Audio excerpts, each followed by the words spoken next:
What's going on, guys? McSkillet here with another video, and today I'm doing a video on the top 5 most used skins for CSGO, or the most overused skins, whatever you want to call it. Someone suggested this on my last video and it got a lot of likes, so I'm guessing you guys did want to see a video on this. So I selected the 5 skins that I personally see the most in matchmaking, and I also asked on Twitter to see what people thought, and it was pretty similar to what I picked. So without further ado, this is what the top 5 most used skins are in CSGO.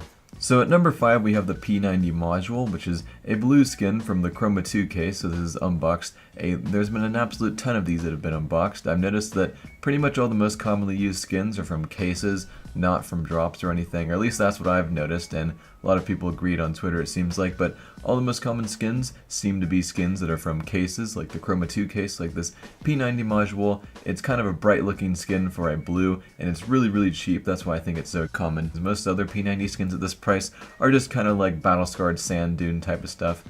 But at number 4 we have the Op Asimov, and this is kind of a more expensive skin, but I think this is definitely the most used kind of expensive skin. And even the battle-scarred and well-worn ones, those still look pretty nice. I think that's the reason it's used so often, that pretty much any condition of the Op Asimov still looks pretty decent. So it's not just the $40 field-tested ones. There's actually a lot of battle-scarred ones I seem to see online. So number 4, Op Asimov, one of the most common op skins for CSGO. For number 3, I picked the Tec-9 Sandstorm, which I feel like is the most common Tec-9 skin. I know that Isaac is also really popular. Seems like everyone seems to have a skin for their Tec-9. Not really sure why. I guess because they're pretty cheap.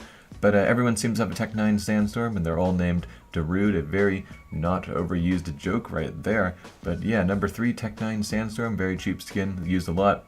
And at number 2, we have the AK Redline, which is probably the most common AK skin in my experiences, and it's also sold on the market the most. If you look at the stuff that's sold most often on the Steam market, it's almost always the field-tested AK Redlines, always at around $5 and sold so oftenly. So I feel like I see this AK skin the most out of all of them, even though it's a little more expensive than a couple of the other AK skins. But that's the AK Redline at number 2. And now for the number 1, we have the Op Wormgod. And I posted on Twitter, and this is what everyone said. I even asked one of my friends, and the first thing he said was Op Wormgod, and I personally was thinking Op Wormgod as well. This seems to be such a common skin. It seems like there's been so many Chroma 2 cases unboxed at this point. There's just so many of these skins, and they go down in price every single day. And this is personally not one of my favorite op skins, but I think the reason it's used so often is because of how cheap it is.